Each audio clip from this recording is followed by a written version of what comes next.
Watiko is a concept in the Native American tradition about spiritual sickness, how it can spread and infect people like a disease within the community.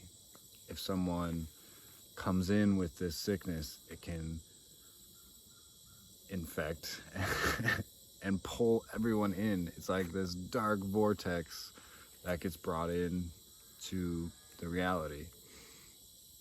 And we saw that en masse during 2020. So much fear that was pushed during that time. But even before that and after that time, it's always been around in this reality. So I wanted to offer some practical takeaways, how to deal with that on a personal level, and also just kind of explore this idea of spiritual sickness and possession of dark energy. And it seems to be just a law of duality. As there is love, there's fear. There would not be any love, there'd be no value to love if you didn't have fear. So you can see it in your own life. You have to fall into this debauchery, this darkness, this way of being that is a lower frequency, a lower vibration, so you can climb out and see the value of not being in that. You need contrast. If there was no contrast, there'd be no growth, there'd be no reason to come here. And that seems to be why we're here. There was a story one of my meditation teachers told me. I guess it was more of a vision that she had of someone that got arrested by police officers that was all black. They were covered in this dark muck that was just all over their body. They were just infected with this, you can call it Watiko, the spiritual sickness. And then she saw a police officer have to arrest this person, put them in handcuffs, and put them in a car. And then the police officer's hands was literally covered in this sickness, in this Watiko. And it kind of hit her that, oh, she has to begin teaching this meditation that she developed to police officers, to people that are dealing hands-on with these people, because that sickness, if they don't clean their hands, if they don't clean themselves of the Watiko, they're going to get infected themselves. And she was kind of thrown back at the idea. She was this hippie chick, had nothing to do with police officers, was kind of put off by the fact that they carry guns everywhere all day. But she had this vision, and then it came again the second time. She had the same thing, and she realized, oh, I have to do this. And that led her down this path of teaching meditation to law enforcement, something that she had no plans of doing on her own. And that always stuck with me, I guess partially because my dad's in law enforcement and he has a lot of experience with that. And I could feel that, being a sensitive little being. I could feel that energy sometimes coming up that needed to be cleansed, and there were certain ways that he dealt with it and other ways that people and himself didn't deal with it. And it's just, I guess what really made me think about this concept was thinking about how couldn't someone be so in such a dark place that they want to victimize and destroy innocent people. Like, what would cause someone to want to traffic a child or assault them, sexually assault them, or what would someone want to perpetuate a genocide with innocent children involved, let alone all the other people? But just what would make you want to seek out the most innocent beings on our planet and hurt them and then get off on that?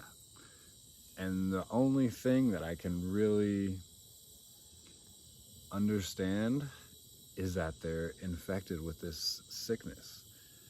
And I'm sure if we went back in their history, there'd be evidence of more of this darkness coming into their reality. And then you could even go the Buddhist path and go into lifetimes and lifetimes of this karma built up. This is why this person wants to hurt this person, because in another life they did something to them, and it's just this action looping and looping and looping through generations, through time.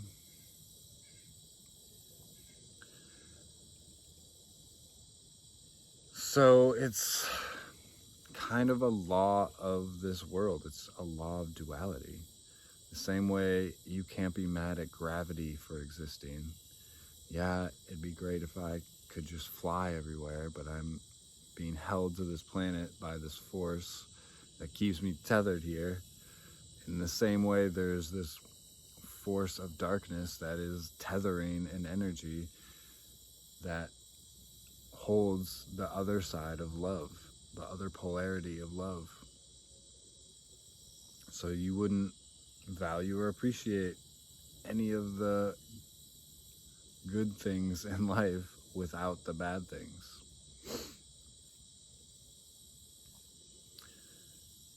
And we all are imperfect. Myself, everyone I know, even the masters, they are all human, and we are all hold a bit of a shadow. And we can work on it, we can clean it up, but whenever we're in this form, it's part of the law of this world to be susceptible to this energy. And I've seen it firsthand, people literally possessed by this dark energy you can call Watiko. And so how does one deal with it on a practical level? How do you clean your hands if you come in contact with somebody, you have to deal with them? If you are a victim of it, whatever, I would say that's why you begin this spiritual path. That's why you progressively connect to a greater whole. And you can do that. I think the strongest way is to go into your heart space. Literally bring your conscious awareness down into your heart. It's the fastest way to get the most energy out of your consciousness. There was a study where they hooked electromagnetic frequencies up to the brain and up to the heart, and the heart was 10,000 times, I don't know the details exactly, but it was magnitudes larger energy frequency in the heart.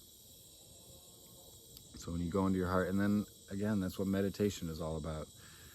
You find a space where you can get back to your center to allow yourself to clean all this darkness out of you as much as you can. And it gets to the point where you don't have to only sit on a mat and meditate. You can meditate as you're walking, as you're going through your day, doing your work, whatever that may be. And you continuously come back to that state of conscious awareness, cleansing, loving. I need to make a video about happiness as a spiritual practice, because it's very important and how it's helped me tremendously in my life. But you just love as much as you can, as much as you're capable of. Fill yourself with love, and ultimately that is what's going to come back to you. Because when you get infected with this sickness, this darkness, you're going to be a vortex of that energy. Everywhere you go is going to be more darkness, more separation, more fear, versus filling yourself up with love, connection, and that happiness and that joy that's beyond the mind, moving beyond mind. And that's how you can tend your little patch of the garden. And then if we continuously have these gardens of love sown throughout the world, which is happening, that will collectively raise the frequency to the point where we can face and deal on a collective level with these shadows that we're all seeing right now.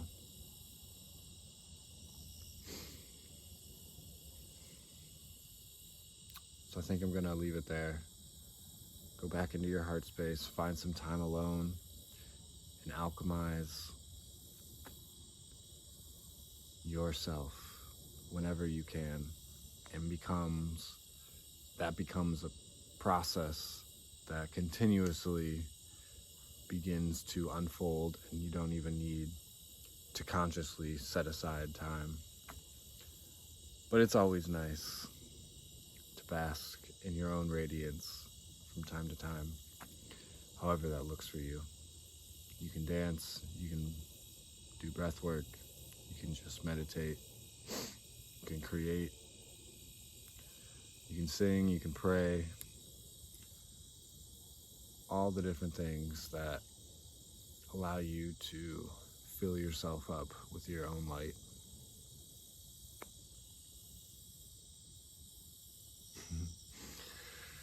That's it for now. Plenty more to talk about on that topic, but I hope you have a great day. Love you. Ciao.